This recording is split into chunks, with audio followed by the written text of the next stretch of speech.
What is going on, beautiful people? Welcome back to Funnelheads. Today we're going to be talking about the difference between a Journey Carnival cruise and a normal Carnival cruise sailing. We'll go through in detail, like I said, the differences, the different activities, and all of that good information. But first, before we get there, if you are new to the channel or returning and you haven't subscribed yet, please consider doing so, becoming part of that Funnelhead family. We'd love to have you. Also, commenting and liking on the video is much appreciated.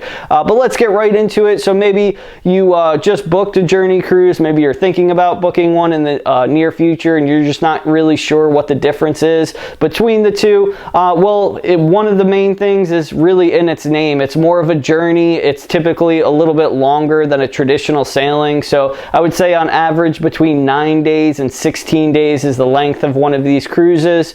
Some of them definitely can be shorter and others can definitely be much longer than that, but that gives you a good average amount of days. Another main difference between the two are the destinations. So typically on a Journey cruise, you'll go to a couple of different stops that the cruise line or the ships normally don't go to, especially on a weekly basis. So that could be a definite benefit for avid cruisers who have cruised to the same destinations quite a few times. It could be like a breath of fresh air going to definitely a new place for them, but for everybody as well. So what else makes a Journey cruise truly unique? Well, one of those things is a throwback sea day. The throwback sea day, which will basically turn the ship around to the wonderful decade of the 80s. All activities of the day will basically be recreated to resemble the way they were in 1987, including a version of the old style Carnival Capers, which is basically the 1987 version of the Fun Times. And this is truly unique to see because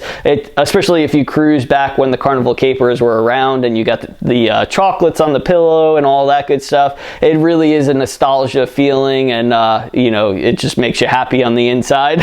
But so what are some of the activities on the throwback sea day?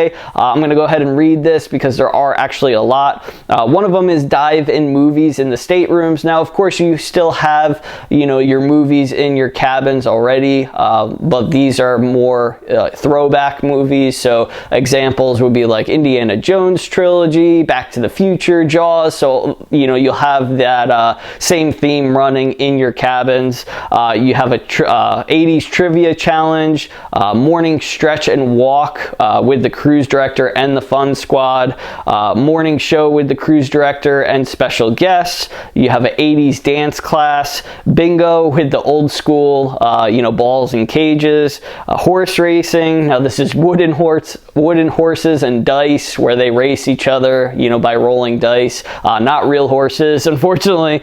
Ping pong bathing suit challenge, frog racing. Now this is a $5 charge for the frog. It's basically a mechanical frog that you wind up or whatnot and race it across the Lido pool, which can be awesome time to watch. And of course you decorate the frog. You can like paint it or put decorations on it or whatnot, so everybody's is kind of unique and you come up with names, so that's a good time. The knobby knees competition, the glamorous grandmother get together, which is basically grandmothers getting together to share stories and brag about their grandson or granddaughter. Captain's cocktail party, which of course brings back the food, the drinks, the music, dancing, and then the photos with the captain.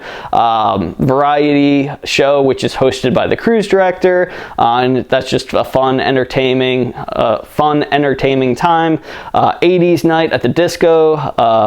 Basically dress and dance, of course, like it's 1980s, and you bring back all those awesome dances and the shoulder pads and all that good stuff. Fun booths, which again is all 80s themed, so you can take some really awesome pictures with those. Midnight Gala buffet, which is super popular still, and that basically is a buffet at midnight. They have the fruit sculptures, the ice sculptures, and just an insane amount of food, but it's really a spectacular event to go to. Even if you don't eat, or you just eat a tiny bit, it's really awesome just to go down the line of how creative the you know, the food people are on the ship. They also have Academy of Fun, and this is actually for the guests, of course, on board. You'll be invited to attend a series of 5 classes featuring a guest lecturer, and those 5 classes kind of talk about photography, cooking, art, stargazing, technology, and social media. And then after each class that you attend, you actually get a relevant pin to the class, so like a nice little souvenir, if you would. Also, on a Journeys cruise, you have shipboard team member connections, which is really cool way to kind of intermingle both crew and guests. So a couple examples of these are a Q&A session where you get to ask team members really about anything and everything about their daily life, or where they're from, you know, what to expect and all that good stuff.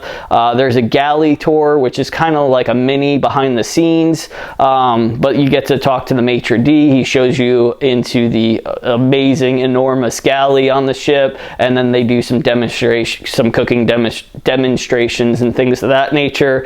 And then crew member meet and greet, so you get to again mingle with that crew, whether it's over a drink or some food or whatnot. There's a 50s dance class.